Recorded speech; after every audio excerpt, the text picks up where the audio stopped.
एक जोरदार अपनी भारत माता का जयकारा लगाएंगे।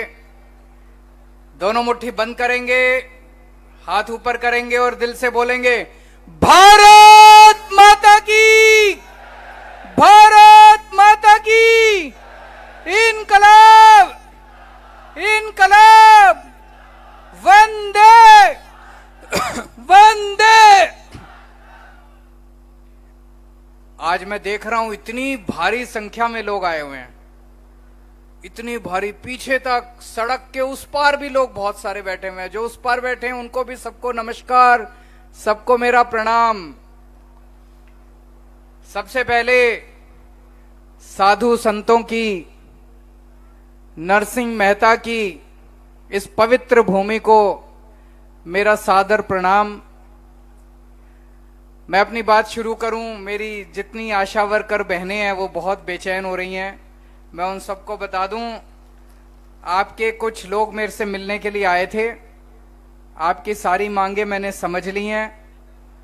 मेरे को जिता दो, मैं 3 महीने में आपकी सारी मांगे पूरी कर दूंगा। मंजूर है? दोस्तों, मैं यहां किसी को हराने नहीं आया, सीधा साधा आदमी हूं।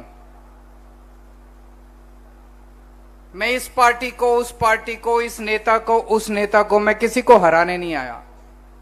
मैं गुजरात को जिताने के लिए आया हूं। मैं एक एक गुजराती को जिताने के लिए आया हूं। मेरे को राजनीति करनी नहीं आती। मैं एक पढ़ा लिखा आदमी हूं, इंजीनियरिंग की पढ़ाई करी थी, ईमानदार आदमी हूं, देशभक्त आदमी हूं, काम करना आता है। अगर राजनीति चाहिए, गुंडागर्दी चाहिए, भ्रष्टाचार चाहिए, उनके पास चले जाना। अगर आपको अपने बच्चों के लिए स्कूल चाहिए, रोजगार चाहिए, अस्पताल चाहिए, अपनी जितनी आशा वर्कर बहनें हैं इनकी मांग मनवानी है, वीसी वर्कर की मांग मनवानी है, वीसी की जितने ट्रांसपोर्ट कर्मचारी हैं, जितने कई कर्मचारियों से मिला हूं, अगर वो मांगे मनवानी है मेरे पास आ जाना, मैं आपके सारे काम कर दूंगा। मेरे को काम करना खूब आता है। मैं बहुत शुक्रगुजार हूं गुजरात के लोगों का। इतना प्यार दे रहे हैं, इतना प्यार मिला मुझे, इतना प्यार मिला गुजरात आके। भगवान से प्रार्थना करता हूं अगर मौका मिला मुझे दिसंबर के महीने में, और अब ऐसा लग रहा है कि कुछ अद्भुत हो रहा है गुजरात के अंदर, अद्भुत हो रहा है। ऐसे लग रहा है जैसे भगवान झाड़ू चला रहा है, ऐसे लग रहा है जैसे भगवान झाड़ू चला रहा है। चारों तरफ ऐसा उत्साह है लोगों का। दिसंबर के महीने में जब नतीजे आएंगे, अगर आप लोगों ने हमें एक मौका दिया 5 साल का, एक मौका, उनको 27 साल दिया आपने, मैं एक मौका मांग रहा हूं आपसे। एक मौका अगर आपने मेरे को 5 साल का दिया, आपके प्यार का एक एक कर्ज, एक एक मैं आपको सारा चुकता कर दूंगा। मैं आपका सारा कर्ज उतार दूंगा। सरकार बनेगी, सबसे पहला काम करेंगे, भ्रष्टाचार खत्म करेंगे। इतना भ्रष्टाचार, इतना भ्रष्टाचार गुजरात में, ये सारे कह रहे हैं। नेता, इनसे पूछ लो, आप अपने किसी एमएलए, किसी नेता के पास चले जाना कोई काम कराने, उसे कहना जी ये काम कर दो, हमारी सड़क टूटी पड़ी है, पानी नहीं आ रहा, बिजली नहीं आ रही, ये काम कर दो। क्या कहता है वो? पैसे नहीं है, सरकार घाटे में चल रही है। क्यों सरकार घाटे में चल रही है भाई? मैंने देखा 2.5 लाख करोड़ का बजट है गुजरात सरकार का, 2.5 लाख करोड़ रुपए का। पता नहीं कितना होता है। 2.5 लाख करोड़ का बजट है और 3.5 लाख करोड़ का कर्जा चढ़ा लिया इन्होंने, कर्जा ले लेके आपके ऊपर। और हर साल, एक साल नहीं, 27 साल से इनकी सरकार है, 27 साल से हर साल 2.5 लाख करोड़ रुपए का बजट है। कहां गया जी इतना पैसा? ये अभी भगवंत मान जी आपको समझा रहे थे। आप सवेरे उठते हो, नहाने के लिए जाते हो, साबुन पे टैक्स, दूध पीते हो, दूध पे टैक्स, कुछ भी खाते हो उस पे टैक्स, हर चीज पे टैक्स लगता है। अरबों खरबों रुपया ये इकट्ठा करते हैं, कहां जाता है ये सारा पैसा? ये सारा इनके स्विस बैंकों में जाता है। एक एक नेता ने 10-10 कोठियां बना रखी है, पता नहीं कितनी बेनामी जमीनें खरीद रखी हैं। एक एक नेता ने इतना पैसा इकट्ठा कर लिया, इतना पैसा इकट्ठा कर लिया, इनकी 7 पीढ़ियां घर बैठ के रोटी खाएंगी, इतना पैसा इन्होंने इकट्ठा कर लिया। और फिर कहते हैं घाटे में चल रहा है। ये बंद करेंगे। दिसंबर के बाद से गुजरात में कोई मंत्री पैसा नहीं खाएगा। दिसंबर के बाद से कोई एमएलए पैसा नहीं खाएगा। दिसंबर के बाद से कोई मुख्यमंत्री पैसा नहीं खाएगा, कोई अफसर को पैसा नहीं खाने देंगे। दोस्तों, एक एक पैसा गुजरात सरकार का आपके ऊपर खर्च किया जाएगा, जनता के ऊपर खर्च किया जाएगा। ये जो सारा पैसा स्विस बैंकों में ले जाते हैं, ये सारा पैसा जो प्रॉपर्टी खरीदते हैं, ये बंद करेंगे। पंजाब के अंदर हमारा अपना एक मंत्री भगवंत मान जी को पता चला, इनका अपना एक मंत्री थोड़ी बहुत गड़बड़ कर रहा था, इन्होंने अपने मंत्री को जेल भेज दिया। कभी सुना है? अपने कैबिनेट मंत्री को इनको पता चला, मीडिया को भी नहीं पता था, विपक्ष को भी नहीं पता था, इन्होंने खुद अपने मंत्री को जेल भेज दिया। इतनी कट्टर ईमानदार पार्टी है ये, इतनी कट्टर ईमानदार पार्टी है।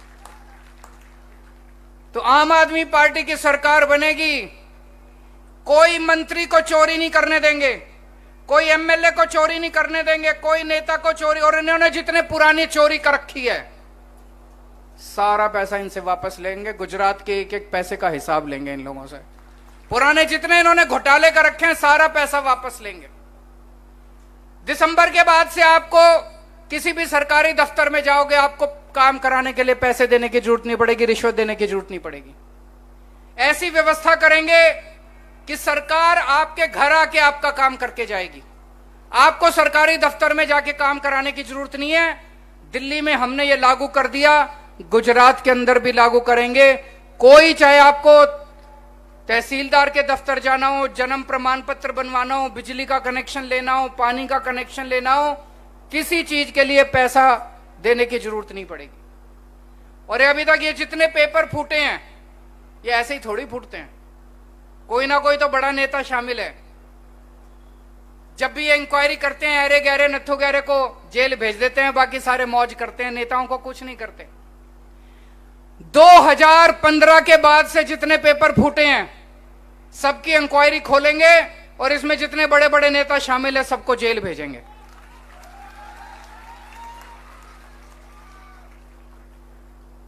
और जब 2 साल पहले तलाटी की परीक्षा शुरू होने वाली थी, 25 लाख लोग, 1800 नौकरियां थी ना, 1800 नौकरियों के लिए 25 लाख बच्चों ने नौकरी के लिए अप्लाई करा था और इन्होंने कैंसिल कर दी। दोस्तों, हमारी सरकार बना दो, दिसंबर में सरकार बनेगी, फरवरी के महीने में आपकी तलाटी की परीक्षा करा दूंगा, सारी भर्तियां करा दूंगा फरवरी के महीने। दूसरी बात, दिल्ली में हमने सबकी बिजली फ्री कर दी। लोग महंगाई से बड़े दुखी थे, इतनी महंगाई हो रही है, इतनी महंगाई हो रही है, घर चलाना मुश्किल हो रहा है। तो हमने एक काम करा जो हमारे बस में था, हमने कहा यार बिजली फ्री कर दो, आदमी को थोड़ा तो राहत मिलेगी। हमने दिल्ली में सबकी बिजली मुफ्त कर दी, पिछला जितना बकाया था सारा माफ कर दिया। किसी के 70,000 रुपए बकाया थे, किसी के 1 लाख रुपए बकाया थे, किसी के 2 लाख बकाया थे, किसी का 3,000 रुपए बिजली का बिल आता था, किसी का, सारे पुराने बकाया माफ कर दिए। बिजली के बिल अब 0 आते हैं दिल्ली के अंदर, 0। भगवंत मान साहब को अभी 6 महीने हुए हैं मुख्यमंत्री बने। 1 जुलाई से पंजाब में भी जनता की बिजली फ्री हो गई, गुजरात में भी हो सकती है। करनी है कि नहीं करनी, हाथ खड़े करके बता देना गुजरात में। ये सारे मेरे को गालियां दे रहे हैं, बीजेपी वाले भी, कांग्रेस वाले भी, दोनों जम के गालियां दे रहे हैं कि केजरीवाल पैसे लुटा रहा है, केजरीवाल पैसे लुटा रहा है, बिजली मुफ्त नहीं होनी चाहिए। मैं आपसे पूछना चाहता हूं, मुख्यमंत्री की सारी बिजली मुफ्त होती है। मुख्यमंत्री को 5,000 यूनिट, गुजरात के सीएम को 5,000 यूनिट बिजली मुफ्त मिलती है हर महीने। गुजरात के मंत्रियों को 4-4 हजार यूनिट बिजली मुफ्त मिलती है हर महीने। मैं कहता हूं गरीब जनता को 300 यूनिट महीने मुफ्त दे दो तो इनको मिर्ची लगती है। बताओ, अगर मुख्यमंत्री और मंत्रियों को बिजली मुफ्त मिलती है तो जनता को मिलनी चाहिए कि नहीं मिलनी चाहिए? जनता को मिलनी चाहिए। क्यों नहीं मिलनी चाहिए? भ्रष्टाचार दूर करेंगे, खूब पैसा बचेगा। जैसे दिल्ली में पैसा बचाया, जैसे पंजाब में पैसा बचाया, ऐसे ही गुजरात में भी पैसा बचाएंगे। ईमानदार सरकार आएगी, आपकी बिजली मुफ्त करेंगे। जितनी महिलाएं बैठी हैं, अभी ईशुदान भाई ने बता दिया, जिस जिस बहन का, जिस जिस मां का, जिस जिस बेटी का 18 साल से ऊपर की जो है, अगर बैंक अकाउंट नहीं है तो खुलवा लेना, अपने नाम पे बैंक अकाउंट खुलवा लेना। सरकार बनने के बाद हर 18 साल से ऊपर की महिला के अकाउंट में हर महीने 1-1 हजार रुपए डलवाया करेंगे। होना चाहिए कि नहीं होना चाहिए?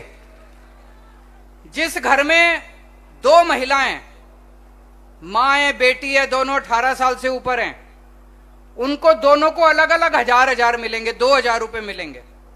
जिस घर में 3 महिलाएं हैं, सास है, बहू है, बेटी है, उनको 3,000 रुपए मिलेंगे, अलग अलग हजार रुपए सबको मिलेंगे। मिलने चाहिए नहीं मिलने चाहिए? ये मेरे को खूब गालियां देते हैं जी, मेरे को कोई फर्क नहीं पड़ता। ये बीजेपी कांग्रेस कहते हैं केजरीवाल ठग है। अरे ठग तो तुम हो, सारा पैसा खा गए। केजरीवाल तो बहनों के पैसे बांट रहा है। कहते हैं केजरीवाल कमीना है, केजरीवाल आतंकवादी है, केजरीवाल खालिस्तानी है। खूब गालियां देते हैं। अभी 1.5 महीना रह गया चुनाव का, अभी इनके बड़े बड़े नेता आएंगे पूरे देश से, आके खूब गालियां दे। और एक जैसी गाली, कांग्रेस भी वही गाली देती है, बीजेपी भी वही गाली देती है, एक जैसी गालियां देते हैं दोनों मिलकर। आपके बच्चों के लिए रोजगार का इंतजाम करेंगे। बहुत सारे बच्चे बेरोजगार बैठे हैं, घर में बैठे हैं, उनके पास रोजगार नहीं है। दिल्ली में मैंने 5 साल में 12 लाख बच्चों के लिए रोजगार का इंतजाम किया। 12 लाख बच्चों के लिए मेरे को करना आता है, रोजगार का इंतजाम करना आता है, नीयत भी साफ है। पंजाब में अभी 6 महीने भी नहीं हुए भगवंत मान को सरकार बनाए, 17,000 बच्चों को सरकारी नौकरियां दे दी 6 महीने में। अभी देखना, अभी तो और बहुत बनने वाली है। यहां पे गुजरात में भी हमने पूरी प्लानिंग करी है। इतने सारे अस्पताल बनाने हमें, इतने सारे सरकारी स्कूल बनाएंगे, इतने सारे मोहल्ला क्लिनिक बनाएंगे। इतना काम करना है, इतना काम करना है। कम से कम 10 लाख सरकारी नौकरियां निकलेंगी गुजरात के अंदर, 10 लाख सरकारी नौकरी। और जब तक कोई बच्चा बेरोजगार रहेगा, उसके लिए रोजगार का इंतजाम नहीं होगा, उसको 3,000 रुपए महीने के हिसाब से हर महीने बेरोजगारी भत्ता मिलेगा, ताकि वो अपना खर्चा पानी चला सके। स्कूल ठीक करेंगे। इन्होंने सरकारी स्कूलों का बेड़ा गर्क कर दिया, इनकी सेटिंग है प्राइवेट स्कूल वालों से। दिल्ली में हमने उल्टा करा है, सरकारी स्कूल इतने शानदार बना दिए, इतने शानदार बना दिए सरकारी स्कूल। पहले दिल्ली के भी सरकारी स्कूलों का बुरा हाल था, लेकिन पिछले 5 साल में दिल्ली के सरकारी स्कूल इतने शानदार हो गए, अब दिल्ली में मजदूर का बच्चा इंजीनियर बनता है, रिक्शे वाले का बच्चा डॉक्टर बनता है, गरीबों के बच्चे, कारपेंटर का बच्चा, प्लम्बर का बच्चा डॉक्टर, इंजीनियर, वकील, बड़े बड़े लोग बन रहे हैं। आप सोचो, एक गरीब आदमी का बच्चा इंजीनियर बन जाएगा तो उनकी तो गरीबी दूर हो गई, क्योंकि वो बच्चा बाहर निकल के 2 लाख 3 लाख रुपए महीने की तनख्वाह पाएगा। जो मजदूर बेचारा 7-8 हजार रुपए महीना कमाया करता था, अब उसका बेटा उसके लिए 2 लाख रुपए महीना कमा के लाएगा। दिल्ली के सरकारी स्कूल इतने शानदार हो गए, अब इन सरकारी स्कूलों में हजारों बच्चे इंजीनियर बन रहे हैं, डॉक्टर बन रहे हैं, वकील बन रहे हैं। और दिल्ली में उल्टा हो रहा है, दिल्ली में प्राइवेट स्कूलों से लोग अपने बच्चों का नाम कटा कटा के सरकारी स्कूल में भर्ती करा रहे हैं। 4 लाख बच्चों ने पिछले कुछ साल में प्राइवेट स्कूल से नाम कटा के सरकारी स्कूल में भर्ती कराया है। गुजरात के सरकारी स्कूल ठीक होने चाहिए, नहीं होने चाहिए? गुजरात के भी सरकारी स्कूल इतने शानदार कर दूंगा, आपको प्राइवेट स्कूल भेजने की जरूरत नहीं पड़ेगी। सरकारी स्कूल में एडमिट कराना, सारी शिक्षा फ्री होगी। लेकिन फिर भी जो अपने बच्चों को प्राइवेट में पढ़ाना चाहते हैं, इन प्राइवेट वालों ने लूट मार कर रखी है। जब मर्जी फीस बढ़ा देते हैं, जब मर्जी कभी लाइब्रेरी फीस, डेवलपमेंट फीस, फलाना फीस, ढिमका फीस। दिल्ली में भी इन्होंने गुंडागर्दी कर रखी थी। दिल्ली में हमने सारे प्राइवेट स्कूलों का ऑडिट करवाया, पता चला इन्होंने इतना पैसा इकट्ठा कर रखा है बच्चों से, फीस ले लेके, फीस के नाम पे। किसी स्कूल के पास 50 करोड़ की एफडी मिली, पैसा ले लेके एफडी में जमा करा रखा है, फिक्स डिपॉजिट बैंक में। किसी के पास 50 करोड़, किसी के पास 30 करोड़, किसी के पास 20 करोड़। सारे स्कूलों की एफडी तोड़वा के बच्चों के पैसे वापस कराए थे हम लोगों ने। पहली बार हुआ था प्राइवेट स्कूल वालों ने पैसे वापस करे थे। गुजरात के भी सारे प्राइवेट स्कूलों के ऑडिट करवाएंगे, जिन्होंने गड़बड़ कर रखी है आपके पैसे वापस कराएंगे, और आज के बाद कोई प्राइवेट स्कूल वाले को नाजायज फीस नहीं बढ़ाने देंगे, जैसे दिल्ली और पंजाब में किया है। हमने दिल्ली में सबका इलाज मुफ्त कर दिया। आज घर में कोई किसी को बीमारी हो जाए, जेवर बेचने पड़ जाते हैं, इतनी महंगी हो गया इलाज, प्राइवेट अस्पताल में चले जाओ। और गुजरात में सरकारी अस्पतालों का बेड़ा गर्क है, सरकारी अस्पतालों में कोई इलाज नहीं होता। दिल्ली में भी पहले ऐसे ही था, दिल्ली में भी सरकारी अस्पतालों का बुरा हाल था। हमने दिल्ली के सारे सरकारी अस्पताल शानदार बना दिए। अब लोग प्राइवेट में नहीं जाते, सरकारी अस्पतालों में इलाज कराने आते हैं। मोहल्ला क्लिनिक खोल दिए गली गली के अंदर। पूरे गुजरात के अंदर मैंने प्लानिंग करी है, 20,000 मोहल्ला क्लिनिक खोलेंगे हर गांव के अंदर, हर मोहल्ले के अंदर। गुजरात के अंदर भी सबका इलाज मुफ्त करेंगे, चाहे अमीर हो चाहे गरीब हो, चाहे बच्चा हो चाहे बूढ़ा हो चाहे जवान हो, हर एक गुजराती का पूरा इलाज मुफ्त होगा। चाहे 10 रुपए की क्रोसिन की दवाई है वो भी आपको मुफ्त मिलेगी, दवाइयां भी फ्री, टेस्ट भी फ्री, ऑपरेशन भी फ्री। और अगर आपका 20 लाख रुपए का भी खर्चा आता है तो वो भी फ्री होगा। भगवान ना करे कोई बीमार पड़े, लेकिन अगर बीमार पड़े तो दिल्ली की तरह आपका सारा इलाज मुफ्त करने का इंतजाम करेंगे। जब से पिछले कुछ महीने से मैं आने लगा हूं, इनकी आईबी एक एजेंसी होती है, इनकी आईबी की सरकार की एक रिपोर्ट आई है। रिपोर्ट कह रही है कि गुजरात में आम आदमी पार्टी की बहुमत के साथ, भारी बहुमत के साथ सरकार बनने जा रही है। यह मैं नहीं कह रहा, गुजरात सरकार की रिपोर्ट है।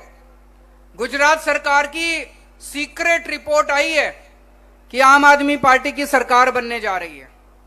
तब से ये पागल हो गए हैं ये लोग। इन्होंने पहले हमारा दिल्ली में सत्येंद्र जैन को गिरफ्तार कर लिया। सत्येंद्र जैन हमारा सेहत मंत्री है, हेल्थ मिनिस्टर है, जिसने दिल्ली में मोहल्ला क्लिनिक बनाए, जिस आदमी ने, जिसने दिल्ली के सब लोगों का इलाज मुफ्त कर दिया, उसको इन्होंने गिरफ्तार कर लिया कि दिल्ली के अंदर जो अच्छा काम हो रहा है बंद करो उसको। फिर अब ये मनीष सिसोदिया को गिरफ्तार करने वाले हैं। मनीष सिसोदिया वो आदमी जिसने दिल्ली के स्कूल शानदार बना दिए, बच्चों का भविष्य बना दिया, जिसने बच्चों के लिए रोजगार का इंतजाम किया। कह रहे हैं मनीष सिसोदिया को अब गिरफ्तार करेंगे, दिल्ली के अच्छे काम बंद करो। हमें इनकी जेल से डर नहीं लगता। कितने दिन रख लेंगे जेल में? 5 महीने, 6 महीने, 8 महीने, बाहर निकल के फिर अच्छा काम शुरू कर देंगे हम। अब ये जब से रिपोर्ट आई है गुजरात सरकार की कि आम आदमी पार्टी की सरकार बन रही है, ये बीजेपी और कांग्रेस वालों की सीक्रेट मीटिंग शुरू हो गई है। कभी इधर इनकी सीक्रेट मीटिंग हो रही है, कभी उधर इनकी सीक्रेट मीटिंग हो रही है। उसमें ये पूरा प्लान बना रहे हैं कि किस तरह से कुछ भी करो, आम आदमी पार्टी नहीं आनी चाहिए, जो मर्जी करो। दोनों मिलके एक जैसी गाली देते हैं, आप देखना। कांग्रेस बोलती है, फिर बीजेपी बोलती है, फिर दोनों मिलके आम आदमी पार्टी के खिलाफ प्रचार कर रहे हैं। यह समझना पड़ेगा आपको, सारे गुजरात के लोगों को। और आजकल बीजेपी वालों ने एक और काम शुरू किया है। वो आके कान में बोलेंगे आपके कहते हैं हाँ ये लोग अच्छे तो हैं पर अभी इस बार नहीं, अगली बार। इस बार कोई आके बोले ना आपको, समझ जाना बीजेपी का है, उसको बोलना अगली बार नहीं, इसी बार। इसी बार सरकार बनानी है आम आदमी पार्टी की, अगली बार नहीं बनानी, अभी इसी बार, यही बार सरकार बनानी है। 27 साल के बाद इनको अहंकार हो गया है बहुत ज्यादा, बहुत घमंड हो गया इन लोगों को। गाली गलौज करते हैं, गुंडागर्दी करते हैं, मारपीट करते हैं, कोई इनके खिलाफ कुछ बोल दे मारपीट करने पे उतर आते हैं, सुनते नहीं है किसी की। आम आदमी पार्टी की सरकार बनेगी, जनता की सरकार बनेगी। जो जनता कहेगी सरकार वही काम करेगी, जनता के हिसाब से काम होगा। कोई नेता की नहीं चलेगी, कोई मुख्यमंत्री की नहीं चलेगी, जो जनता कहेगी जनता के हिसाब से काम करेंगे। और देखो जी, कांग्रेस को वोट दे के बेकार मत करना। कांग्रेस को वोट देने से कोई फायदा नहीं है, अपना वोट बेकार करोगे। अपने बच्चों के भविष्य के लिए वोट देना, आम आदमी पार्टी को वोट देना। मैं अभी देख रहा था, जूनागढ़ में हम लोग आ रहे थे, सारी सड़कें टूटी पड़ी हैं। दिसंबर में सरकार बनेगी, 6 महीने में आपकी सारी सड़कें बनवा देंगे। वैसे अगर इनसे हिसाब किताब लेंगे, कागजों में सड़कें बन चुकी होंगी, सारा पैसा खा गए होंगे ये लोग। कागज में बन जाती है सड़क, पैसा खा जाते हैं, जनता को सड़क नहीं मिलती। ईमानदार सरकार आएगी, 6 महीने में आपकी सारी सड़कें बना देंगे। और मेरे को अभी बताया गया कि कई मच्छी मार भाई बहन आए हुए हैं, उनके परिवार के लोग आए हुए हैं, उनसे भी मैं मिल चुका हूं। उनकी जितनी मांगे हैं उनको मैं समझ चुका हूं। आपकी सारी मांगे हम पूरी करेंगे, ये मेरा वादा है। एक बार सारे जने मिलकर सरकार बनाओ। और यहां जितने लोग आए हैं, मेरे को बताया गया आसपास की 3-4 विधानसभाओं से, हर गांव से 2-4 लोग आए हैं। आपको अपने गांव में वापस जाके जितनी बातें मैंने कही हैं वो सारी बातें बनवानी है। अभी जैसे ईशुदान भाई ने कहा, एक एक आदमी को जिम्मेदारी लेनी है, कम से कम 100 वोट की जिम्मेदारी एक एक आदमी को लेनी है। पक्का करेंगे? भारत माता की